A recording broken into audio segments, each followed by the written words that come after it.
নমস্কার বন্ধুরা, আমি তুহিন রিভিউলজি চ্যানেলে আপনাদের প্রত্যেককে স্বাগত জানাই। এখন কথা বলবো ইউদ্রা সিনেমাটা নিয়ে।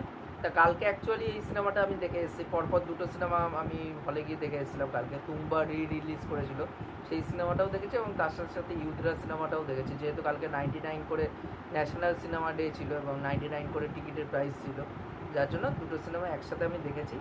তা আগে আমি ইউদ্রাটা দেখেছি, তারপর আমি তুম্বার সিনেমাটা দেখেছি। তা খুবই টায়ার্ড হয়ে পড়েছিলাম, তার মধ্যে ইউদ্রা সিনেমাটাও আমার ভালো লাগেনি সত্যি কথা বলতে গেলে, যার জন্য আমি কালকে বাড়িতে এসে খেয়ে দিয়েই ঘুমিয়ে পড়েছি। এই আস্তে আস্তে একটু রাত হয়ে গেছে বলে আর ভিডিও করে ওঠা হয়। তা ইউদ্রাটা কেমন লাগলো সত্যি কথা বলতে গেলে, এক কথায় যেটা আগেও বললাম যে এক কথায় বাজে সিনেমা হয়েছে এটা একটা। মানে এটা একটা কিলের মতন কিন্তু দারুণ কিছু সিনেমা হতে পারতো, বাট সেইটা আমি যেটা আমি বলেছিলাম যখন ট্রেলারটা রিভিউ করেছিলাম, তখন আমি বলেছিলাম যে কিলের একটা ভাইব পাওয়া যাচ্ছে। যেহেতু কিলে যেরকম স্লিক একটা অ্যাকশন রাখা হয়েছে এবং ব্যাপারটা রাখা হয়েছে, সেটাও কিন্তু এখানটায় ট্রেলারের মধ্যে দেখা যাচ্ছিলো বলে আমি বলছিলাম যে কিলের একটা ভাইবস পাওয়া যাচ্ছে। বাট অ্যাকশনটা কিলের মতন হলো বা স্টাইলাইজড অ্যাকশন হলো, কিন্তু ওভারঅল সিনেমাটা কখনোই ভালো হয়ে ওঠে না। এখানে মূলত গল্পটা হচ্ছে যে ইউদ্রা যে ক্যারেক্টারটা প্লে করছে সিদ্ধান্ত চতুর্বেদী।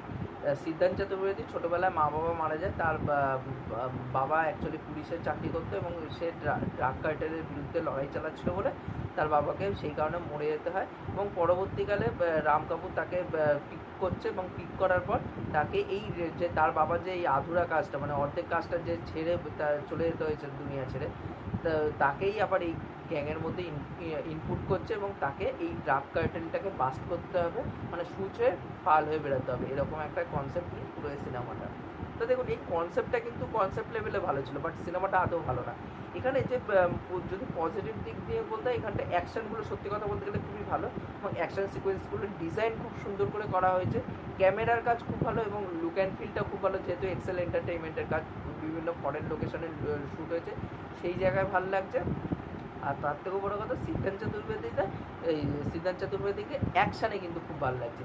কিন্তু এছাড়াও কিন্তু এই সিনেমার মধ্যে কোনো পজিটিভ দিক নেই। আর বিজিএমের কাজ বলবো আমি ঠিকঠাক হয়েছে। তাই এই সিনেমা যদি আমি নেগেটিভ দিকে যদি শুরু করি, তাই এই সিনেমার নেগেটিভ দিক আর নেগেটিভ দিক, এখানটা কোনো ক্যারেক্টারকে সেইভাবে ডেভেলপ করা হয়নি। গাজরাজরাও ক্যারেক্টারটা খুবই বাজেভাবে লেখা হয়েছে, কিন্তু গাজরাজরাও যেহেতু ভালো অভিনয় করেছে, তাকে আমার ঠিকঠাক লেগেছে। মানে খুব যে এক্সট্রা অর্ডিনারি লেগেছে বা খুব ভালো লেগেছে বা ভালোও লেগেছে সেটাও আমি বলতে পারবো না, ঠিকঠাক লেগেছে। সে যেহেতু ভালো একটা, তার জন্য কিছু সিন সে উতরে দিয়েছে, কিন্তু তাকে আমি ঠিকঠাক একটাই কারণে বলছি, কারণ এর আগে গাজরাজ রাওয়ের কাছ থেকে অনেক ভালো ভালো কাজ আমি পেয়েছি, যার জন্য আমি তার ক্যারেক্টারটা বলবো ঠিকঠাক। তার ক্যারেক্টারটা অতীব জঘন্য করে লেখা। সিদ্ধান্ত চতুর্বেদীর ক্যারেক্টারটা খুবই বাজেভাবে লেখা। তার যে মানে মোটিভই ঠিকঠাক করে ক্লিয়ার দেওয়া হয়নি। যে প্রথমে হুইলি মারছে, তারপর সে আর্মিতে যাচ্ছে, আর্মি ট্রেনিং নিচ্ছে, তারপর সে চলে যাচ্ছে ডাক বাস্ট করতে। মানে জিনিসগুলো না স্ক্রিন প্লে লেভেলে এত হ্যাপাসিটলি আসে, যার জন্য না কোনো সিনের সাথে আপনি কানেক্টেড ফিল করতে পারবেন না এবং ক্যারেক্টারগুলোকে এত বাজেভাবে লেখা হয়েছে, যার জন্য সিদ্ধান্ত চতুর্বেদীর একটা যে মা বাবা মারা গেছে, এটা আমি কোনো স্পয়লার না, এটা ট্রেলারেই আপনারা দেখতে পারবেন। তার যে মা বাবা মারা গেছে এবং তার মা বাবা মারা যাওয়ার পর যে তার যে ভিতরে যে কনফ্লিক্ট এবং গাছরাজরাও তাকে মানুষ করছে, তার সাথেও একটা ঠিকঠাক করে বন্ডিং হচ্ছে না, কেন সেই কনফ্লিক্টটা, সেগুলো কোনো কিছু স্ট্যাবলিশ করা হয়নি। এবং সিদ্ধান্ত চতুর্বেদীকে সত্যি কথা বলবো, ইমোশনাল সিনগুলোতে একদমই ভালো লাগেনি। তাকে অ্যাকশন সিকোয়েন্সে হয়তো ভালো লেগেছে, সে অ্যাগ্রেশনটা ফুটে এসেছে, বাট সেই জিনিসগুলো কিন্তু ভালো ওঠেনি। বা তার ক্যারেক্টারের মধ্যে একটা সাইকোটিক ব্যাপার আছে, সেই জিনিসগুলো কিন্তু ভালো করে তুলে ধরতে হয়েছে। এবং রাঘব জুয়াল যেটা মেন হাইলাইট পয়েন্ট ছিল, যে কিলের মতন সিনেমাতে তাকে আমরা ভিলেনের পার্ট করতে দেখেছি, রাঘব জুয়াল, তাকে এখানটায় নিয়ে পুরো ওয়েস্ট করে দেওয়া হয়েছে। মানে যেহেতু মেকার্সরা দেখেছে যে কিল সিনেমাটা হয়তো চলে গেছে, তুমি রাঘব জুয়ালের ওখান থেকে পিক করে কাস্ট করে নাও। মানে এই সিনেমাটা অ্যাকচুয়ালি যখন অনেক 1-1.5 বছর আগে এটা যখন অ্যানাউন্সমেন্টে একটা পোস্টার এসেছিলো ইউদ্রার, তখন আমি এক্সাইটেড ছিলাম, যেহেতু এটা এক্সেল এন্টারটেইনমেন্টের কাজ হবে এবং তার সাথে সাথে এখানটা সিদ্ধার্থ চতুর্বেদী লিড প্লেয়ারে মানে লিড হিরো হিসাবে আছে। তাকে এর আগে যা সিনেমা দেখেছি সাপোর্টিং রোলেই যে আমরা মূলত তাকে দেখেছি। এবার তাকে লিড হিসাবে নেওয়া হচ্ছে এবং তার যে অ্যাকশন অবতারটা আমরা দেখতে পাবো, এক্সেল এন্টারটেনমেন্ট ভালো প্যাকেজিং করতে পারে, অ্যাকশনের সিকোয়েন্সগুলো ভালো ডিজাইন হবে, এর জন্য এক্সাইটেড ছিলাম। বাট সত্যি কথা বলতে গেলে একদম সেটা ডিসঅ্যাপয়েন্ট করলো এই সিনেমাটা। অ্যাকশনগুলো ভালো হওয়া সত্ত্বেও সত্যি ওভারঅল একদম বাজে। এখানটায় রাঘব জুয়ালের ক্যারেক্টারটা ওয়েস্ট করা হয়েছে, এখানটা সিকান্দার বলে একটা ক্যারেক্টার রাখা হয়েছে, সেই ক্যারেক্টারটাকে এত বিল্ড আপ দেওয়া হলো, সৃজন চতুর্বেদীকে ডাইরেক্ট ঠুকে দিয়ে বেরিয়ে আসলো, কিচ্ছুই নেই। তারপর এখানটায় আরেকটা ফিরোজ বলে আরেকটা ভিলেন আছে, তার মোটিভটা ঠিকঠাক করে ক্লিয়ার না, মানে কি যে লেখা হয়েছে বলে বুঝতে পারবো না। মানে ওই 80s টাইমে ওই মিথুন চক্রবর্তীর কিছু সিনেমা আছে, দেখবেন যে অনেকগুলো ভিলেন রাখা হয়েছে সিনেমার মধ্যে, কিন্তু ভিলেনগুলোর কোনো মোটিভই নেই, আসতে লাউড পারফর্ম করছে এই ওই করে দিয়ে চলে যাচ্ছে। মানে এখানটায় সেম আমি সেই জিনিসটা ফিল করেছি যে এখানে ভিলেনগুলোকে মানে 80s ভিলেনগুলোকে মনে হচ্ছে নতুন প্যাকেজিংয়ের সাথে 2024 রিলিজ করে দেওয়া হয়েছে।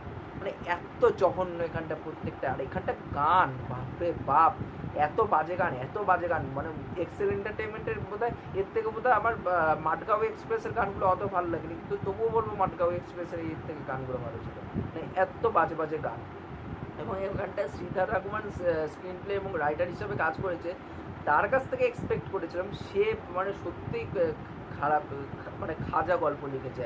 আর স্ক্রিন প্লে তো সাজাতেই পারেনি, হ্যাফাজার্টলিভাবে। মানে আমার পাশে যে ছেলেটা বসে সিনেমা দেখছিল, ও সিঙ্গেল এসেছিলো, তা আমরা দুজন কথোপকথন করছিলাম সিনেমা দেখার সময়, সে মাথায় হাত দিয়ে বসে আছে, বলে যে এত বাজে স্ক্রিপ্ট এবং স্ক্রিন প্লে এত জঘন্য। মানে মনে হচ্ছে যে এখানটায় এক জায়গায় রোম্যান্স চলছে, আবার পরেক্ষণে দুঃখের সিন, মানে ওখানে কাঁদতে হবে, পরেক্ষণে দেখতে পাচ্ছি আবার রোম্যান্স চলে আসছে। মানে কীভাবে যে এখানটায় লেখা হয়েছে গল্প। মানে পাঠান সিনেমাটা সত্যি কথা বলতে গেলে আমার ভালো লাগেনি, টাইগার 3ও আমার মোটামুটি লেগেছিলো। এবার সেই জায়গায় দাঁড়িয়ে শ্রীধর রঘুমান মানে এখন যাচ্ছে না তাই গল্প লিখছে। মানে একটা টাইমে তার কাছ থেকে খাকির মতন সিনেমা পেয়েছি, সে এখন রুদ্রা, পাঠান, টাইগার 3 এরকম টাইপের খাজা স্ক্রিপ্ট লিখছে, অতীব জঘন্য। এখানটা কোনো ক্যারেক্টারকে ভালো লাগেনি। এখানে মালবিকা মোহানের তাকে দিয়ে অ্যাকশন করানো হয়েছে, বাট সেরকম গুরুত্বপূর্ণ আমার মনে হয় সে না থাকলেও চলবে এরকম মনে হচ্ছে। জাস্ট অ্যাকশন করাতে হবে, ওমেন এম্পাওয়ারমেন্ট দেখাতে হবে বলে তাই তাকে দিয়ে দুটো অ্যাকশন করিয়ে দিয়েছে। মানে অতীব যখন মানে রাঘব জুয়ালকে আমি দেখে, মানে যখন রাঘব জুয়ালে এন্ট্রি হলো, হলের প্রত্যেকটা দেখছি ছেলে মেয়েরা চিল্লায় উঠলো যে রাঘব জুয়াল ঢুকেছে বলে, ককরোচ বলে অনেকে চিল্লামিল্লি করলো। রাঘব জুয়ালকে কীভাবে ওয়েস্ট করে দিল আমি বুঝতেই পারলাম না। মানে তার ডায়লগ নেই, চারটে বোধহয় কোনো 4-5টা হয়তো তাকে তার মধ্যে ডায়লগ দিয়েছে, এত বাজে। আর এই সিনেমার পরিচালক যিনি এর আগে মমের মতন সিনেমা বানিয়েছে, এবং পরিচালক এবং এক্সেল এন্টারটেনমেন্ট, এই দুইজন এমনই একজন পরিচালক এবং প্রোডাকশন কোম্পানি যারা হচ্ছে মানে সিনেমার মধ্যে না এই ইন্ডিয়ান ব্যাপারটাই রাখে না। দেখা যায় যে ইন্ডিয়ান অ্যাক্টাররা অভিনয় করছে, কিন্তু ইন্ডিয়ান কোনো ব্যাপার থাকে না। যেটা ডন টু অনেকে বলবে ভালো সিনেমা, আমারও ভালো লাগে, স্লিক অ্যাকশন ম্যাকশন সব কিছু ঠিক আছে, বাট ডন টু দেখলে বা ডন সিনেমাটা দেখলে মনে হয় কি ডনের যে এসেন্সটা ছিল অমিতাভ বচ্চনের, সেটা একটা ইন্ডিয়ান ব্যাপার ছিল। বাট ডন এবং ডন টু দেখে সেটা কোথাও না কোথাও ফিল হয় যে বিদেশি কোনো সিনেমা ইন্ডিয়ান অ্যাক্টর দিয়ে অভিনয় করছে, সেটাকে হিন্দি ডাব করে এখানটায় রিলিজ করা হচ্ছে, এরকম দেখলে মনে হয় ওই সিনেমাগুলোকে। আমাকে জানি অনেকে গালাগালি দেবে, বাট এটা সত্যি। এই সিনেমার ক্ষেত্রেও সেম হয়েছে। মানে এই মমের যিনি পরিচালক, মম সিনেমাটা যদি ভালো করে দেখেন, আমার পার্সোনালি খুবই ভালো লাগে, কিন্তু মম সিনেমাটা দেখলে মনে হবে কি যে মানে যেরকম করে ট্রিটমেন্ট করা হয়েছে ওভারঅল সিনেমাটা, সেই ট্রিটমেন্টগুলো দেখলে মনে হবে যে কোনো হলিউডের সিনেমা দেখছি, এমন ট্রিটমেন্ট করা হয়েছে।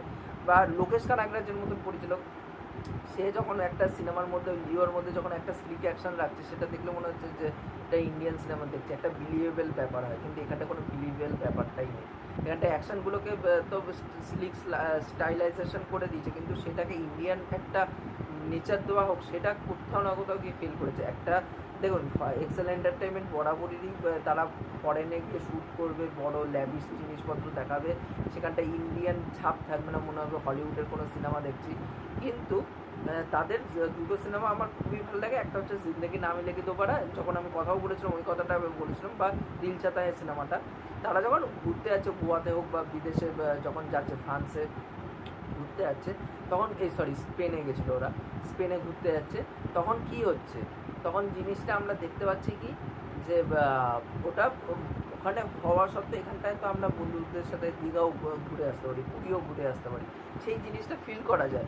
বাট তাদের দিল ধারাক নেন্দো সিনেমাগুলো ভালো, গল্প ভালো, সব কিছু ভালো, কিন্তু দেখুন জিনিসগুলো এমনভাবেই প্রেজেন্ট করে না, বড় লোকদের এমনভাবেই ল্যাভিশভাবে দেখানো হয়, যখন আমরা মিডল ক্লাসের লোক বা যারা গরিব আছে তারা যদি দেখে সিনেমার সাথে কানেকশানই করতে পারবে না। সেম ফিলটা এই সিনেমা দেখার সময় হয়েছে, যে সিনেমার মধ্যে লুক অ্যান্ড ফিল পুরো ফরেন লোকেশনে, ভালো ভালো লোকেশনে শ্যুট করে দিলাম, কিন্তু সিনেমাটা আদ্যপ্রান্ত দেখলে মনে হবে যে একটা হলিউডের সিনেমা ইন্ডিয়ান অ্যাক্টরকে দিয়ে কাজ করানো হয়েছে।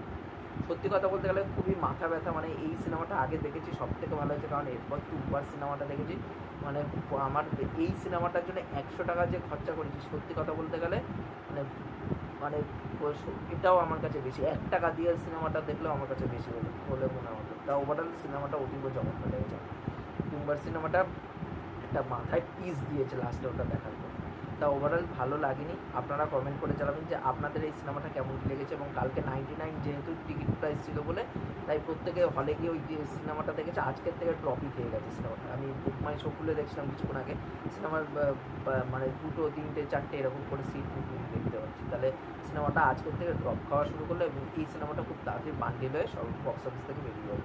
এই ছিল আমার ওভারঅল বক্তব্য। ভিডিওটি ভালো লাগলে অবশ্যই লাইক শেয়ার সাবস্ক্রাইব করে দিয়ে যাবেন, আর আমার চ্যানেলটা যদি সাবস্ক্রাইব করে দিচ্ছেন তাহলে মোটিভেশন পাবো নতুন নতুন ভিডিও বানানোর জন্য। এখনকার মতন টাটা, বাই।